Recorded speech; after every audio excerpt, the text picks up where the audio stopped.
hang on to your seat, baby, because this one's a screamer.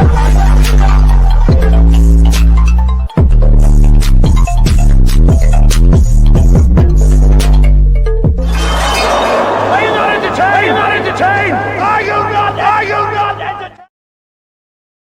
Entertainment, so time comes to y'all with another video. We talking Beyond the Villa episode 4. You already know what to do. It's season 2. Hit that like button, hype up the video. Let me know what y'all think down below. I don't know about you guys, but this episode irritated me. And the reason why is because I feel like everybody was talking around circles and they weren't talking about the real issues, especially this whole Hannah versus Charlie situation. It was really annoying to watch that group scene. I don't know who producer was there. I don't know if the main producer was out of town, but like the fact that Coco had to even step in to facilitate that argument, y'all need to do better.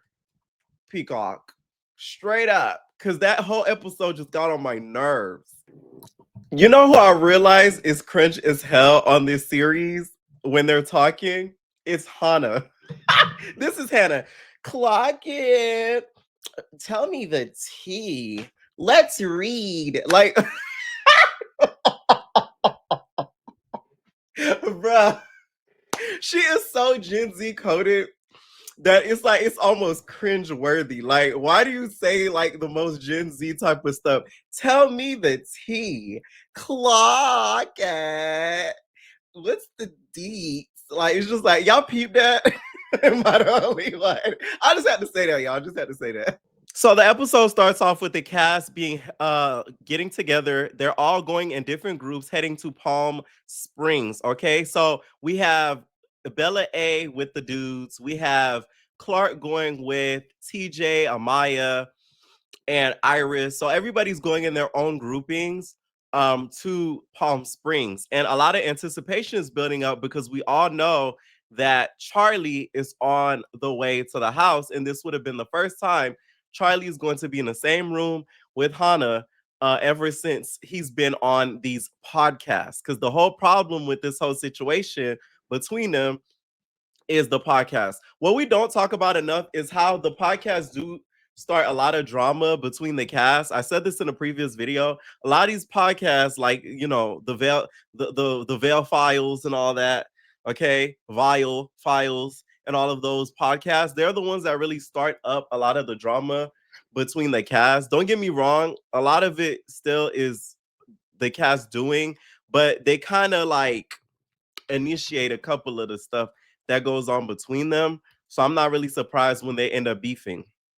So they get to Palm Springs and automatically it's a little awkward because everybody's seeing that Hannah and Charlie are sort of ignoring each other. So they start picking each other's rooms and stuff like that. And Chris thought he was going to room with Coco. Child, Chris, let me tell you something. Chris wanted that Punan. Straight up. Okay? Chris wanted some of that Nook and Nook. So when he found out that he's not able to room with her, and wasn't going to be able to get a late night session in a la Huda, he thought he was going to get a little, you know, a jerky jerk, you know, under the covers. But now you're rooming with the dudes. So unless you're going to get it by Jeremiah, which who knows if he'll oblige, you're not getting it. Okay. So I thought that was cute though. The fact that he did want to spend like time with her, like rooming with her, like that in himself shows like he really must like her. I just really hope he's not using her for storyline purposes.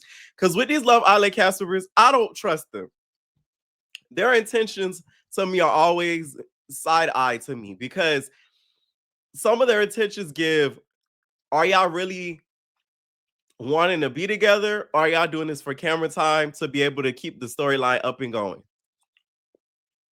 So that's why I always question a lot of what these cast members do, especially the ones that were not main cast members. So they all sit down for this big dinner, right?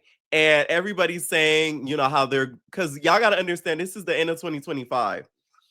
So they're going into a new year with hopefully new spirits or whatever. And you know, Amaya's saying her stuff, a couple of them are saying their stuff. Here goes Hannah. Okay, so like guys, I want to start off by going into 2026 with no toxic BS. And I just want to start off with Charlie. We have issues, and I think now is the time for us to really talk and iron out what really happened. And she started going on and on. First of all, I do not think they should have had this conversation around everybody. That is what created the problem off the rip. That conversation should have been between the two of y'all, just how Brian had that conversation with Amaya. That should not have been in front of a group of people. Because when it became in front of a group of people, other people started getting dragged into it. Because how did this conversation turn into Iris low-key being a 304? That bothered me. I'm like, what the heck?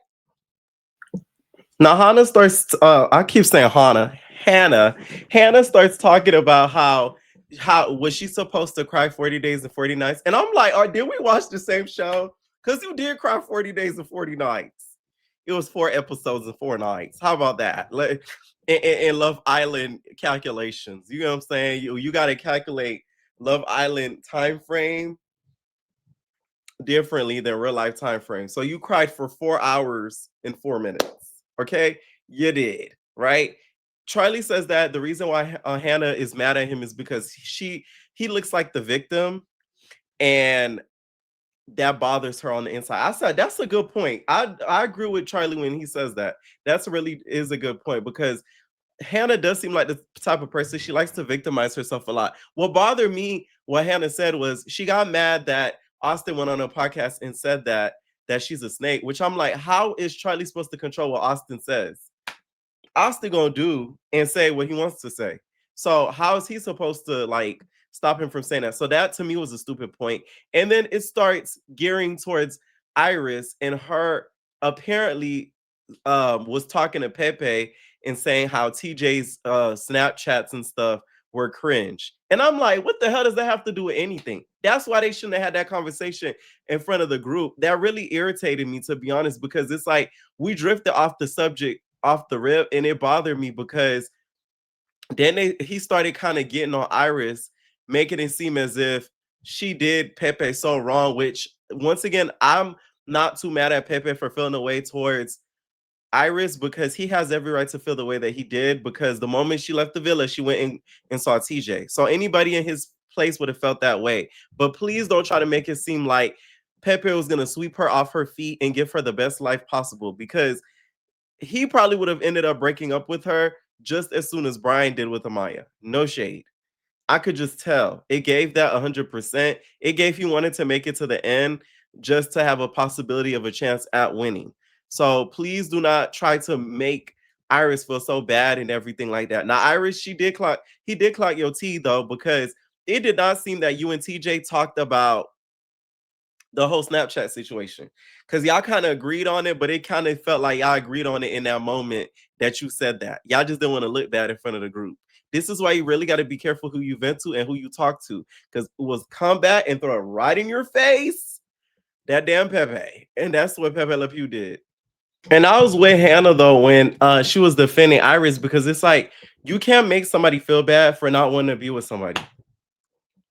That is like insane. Like she does not want to be, she does not want to be with him, and that's okay. I'm pretty sure Pepe has a lot of blonde options. Okay, there's a million and one blonde girls in LA. He will be fine. I'm like, he was not aching at the heart at that situation. Please. Nobody's ever gonna convince me otherwise. Hannah at one point started to get like irritated. She started crying. She's like, I need my boyfriend. She like walked away. Everybody started looking at her. Of course, Jeremiah is the one that actually goes and checks up on her, and they kind of end the dinner right there. That dinner to me was so pointless. Coco had to step in and try to get Charlie's point across because nobody was freaking listening to each other, and they were literally talking about things that had nothing to do with the task at hand, which is why Charlie and Hannah do not get along. Like it was really stupid. It was really stupid. Okay, so it's the next day. Everybody breaks into like their own groups. The guys, Jeremiah, Chris, no, not Jeremiah, Chris. Brian, Chris, TJ, they go with Bella A. We see the girls all linked together.